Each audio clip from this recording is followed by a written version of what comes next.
So, welcome back, guys. So, this is also one of the interesting topic called Bode plots. So, stability analysis in frequency domain. Stability analysis in frequency domain. Okay. So, we have analyzed the stability analysis in Routh-Hurwitz criteria, time domain, and root locus. These two things are in time domain. Okay. And for frequency domain, we just seen Nyquist plots, and then Bode plot. Okay. So this is the Bode plot. So we are almost on the verge of completing our third unit. So in a couple of videos, I'll complete this Bode plot. So I already explained it in the Nyquist plot. So for example, in Nyquist plot, so if I ask you to find the frequency domain for the system like this, some so number of poles of 3 and some second order function s plus a or s square plus 2a plus c. So for big transfer function, it is very critical to draw the Nyquist plot. Why? Because so for this is having 3 poles at the origin. That means we have to take a contour for 3 poles, and we have imaginary poles. S square plus a means so imaginary poles. So making the contour thing is a big task for us.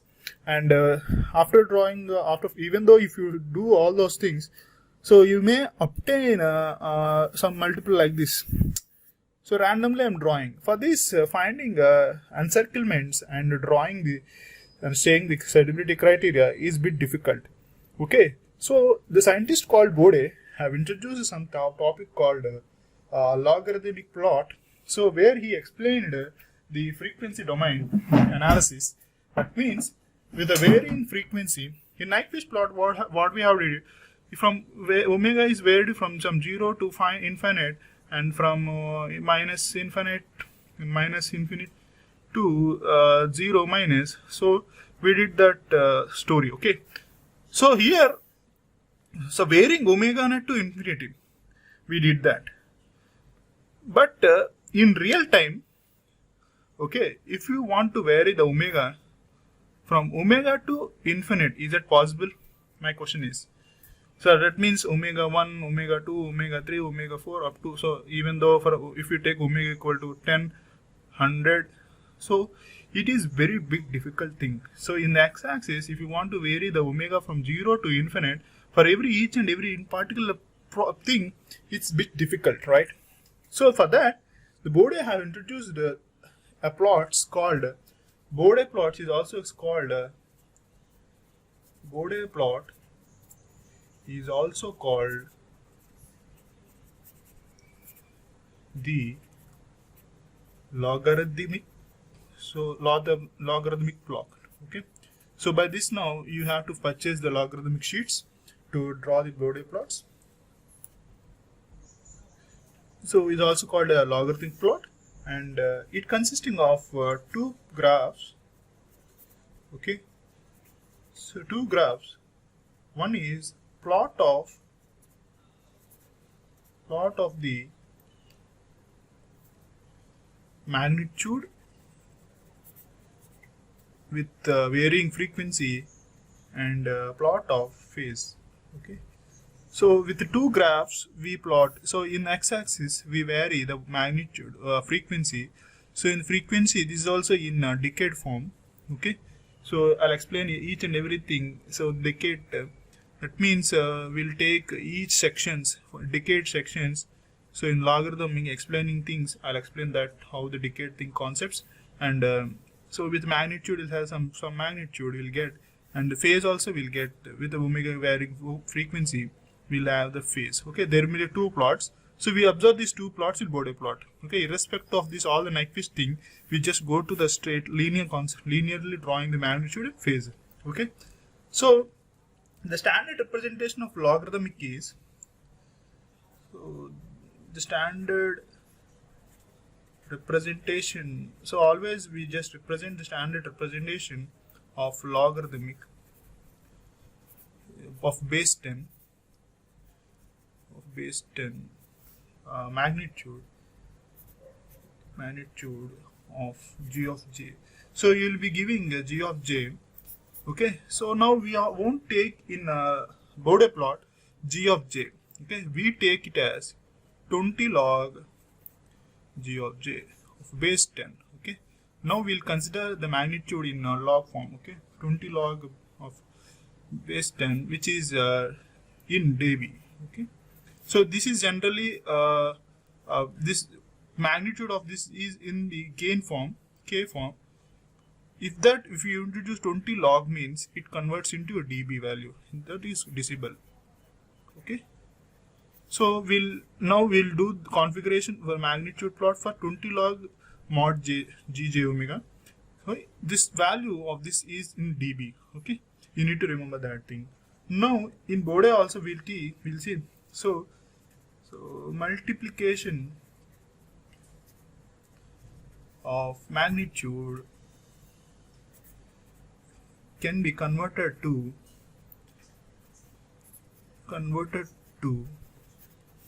addition. Okay, what is this? So we'll discuss all these things. For example, if you're having a transfer function g of j omega equal to, say for example, s plus a by s into s plus b. Okay, so what are these things? This is multiplication of denominator is multiplication of s and s plus b, and numerator is a something.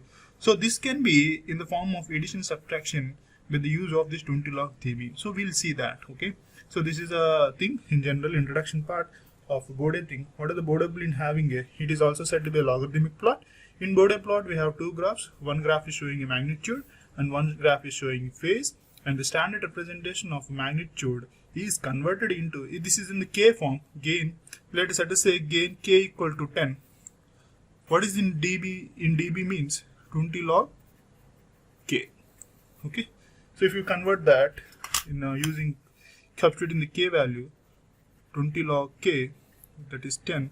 What will have logarithm of 10 is 1 actually, 20 log 10. So we'll be having 20 value. So the dB value of k and k is 20. Okay, we'll see that. Now let us discuss some more valid points of Bode plot. So what is the Bode plot gives generally? So Bode plot also says gives the low frequency characteristics.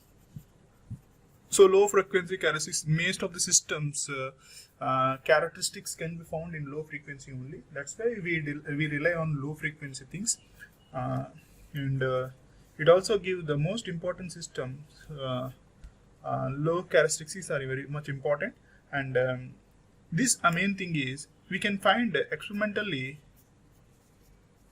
after getting the Bode plot experimentally for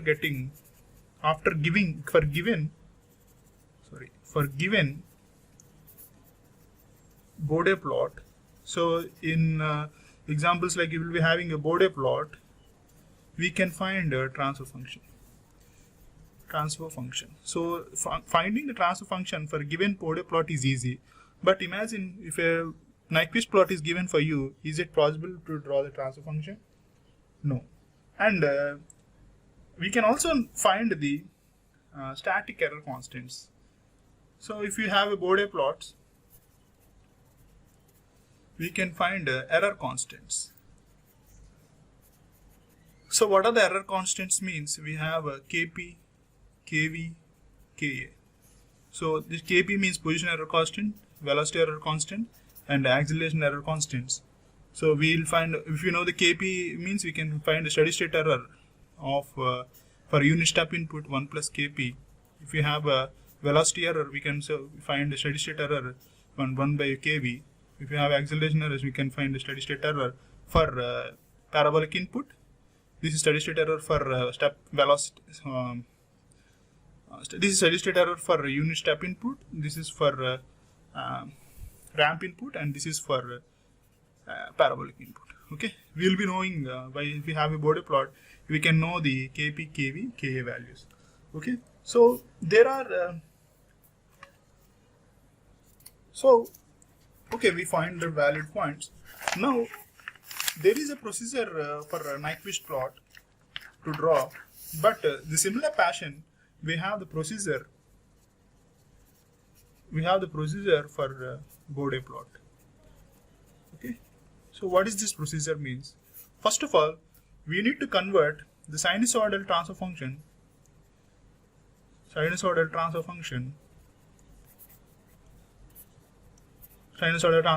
into time constant form. For what is this actually? Okay, so for example, if you're having a general transfer function like s plus a by a plus s plus b, so this is generally a sinusoidal transfer function. We'll say if we want to convert this into time domain, what I have to do is we have to take a as a common in the numerator. So if you take a as common in the numerator, 1 plus s by a, you will be getting, and s and then b also will take common, so s plus 1 by b. So what is this in the form of s plus a? So a by b 1 plus s t1 and s into 1 plus s t2. Okay, so something a value of 1 by, so this is actually in the frequency form. 1 by a is a frequency. So here the corner frequency is what? A and b are the corner frequency. Inverse of this is called frequency time. Okay, so 1 by inverse of frequency is the time constant. So this is in the time constant form. So if a transfer function is given, we'll make the corner frequencies outside, and we'll designate the center thing in 1 plus st form. 1 plus, if you some transfer function in 1 plus st form, it is in the form of time constant. So what is the first step we'll do? And the second step, we'll identify the corner frequency.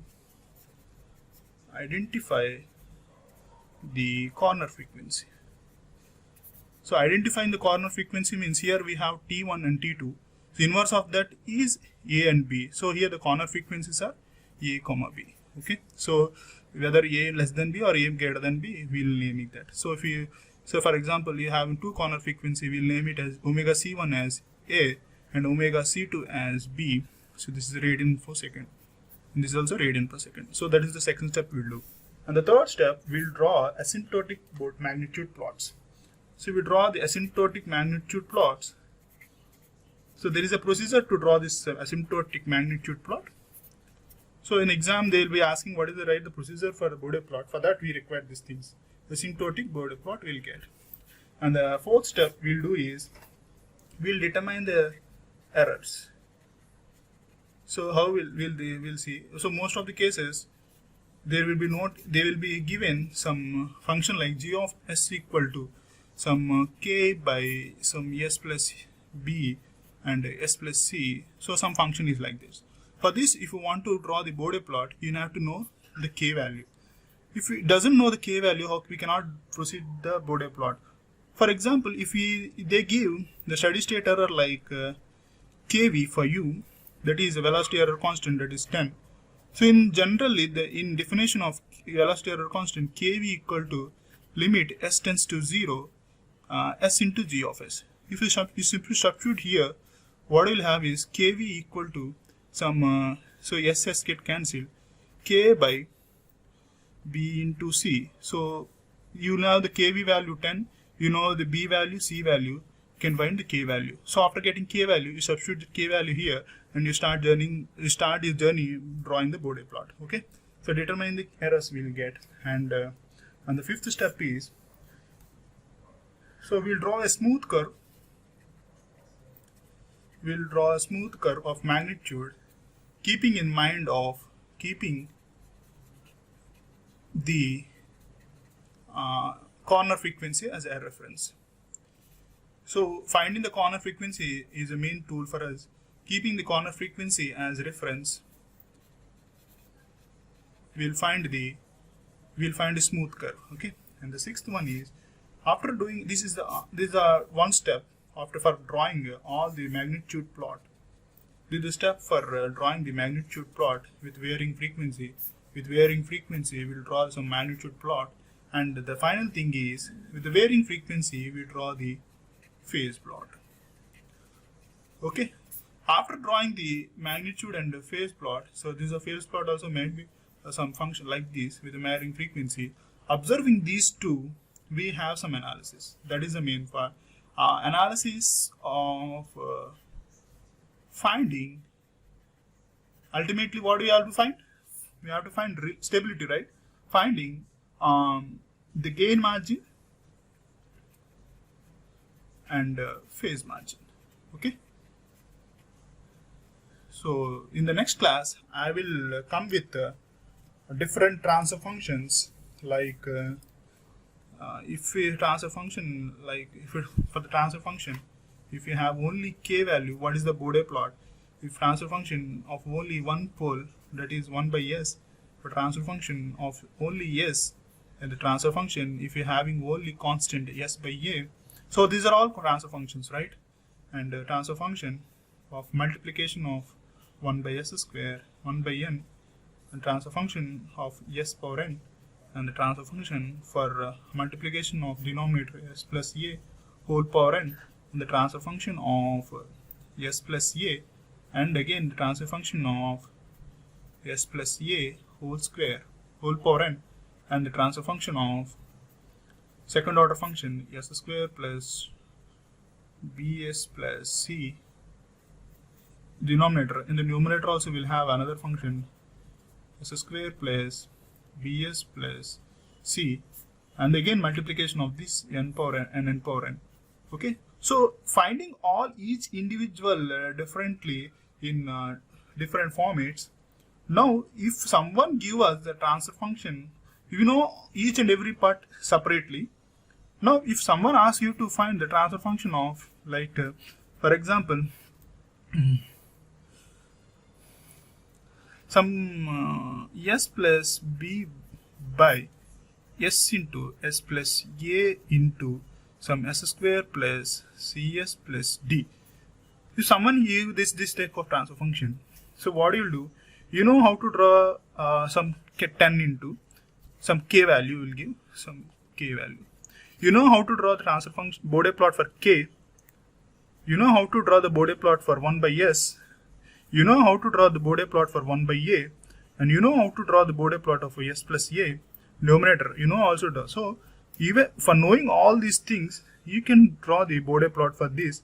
This is very easy task. So don't get panic on this plotting. So why we come to Bode plot is to simplify the difficulty in Nyquist plot. So Nyquist plot is actually a difficult task. Difficult task for finding different things. We just move to Bode plot to make things easier. Okay.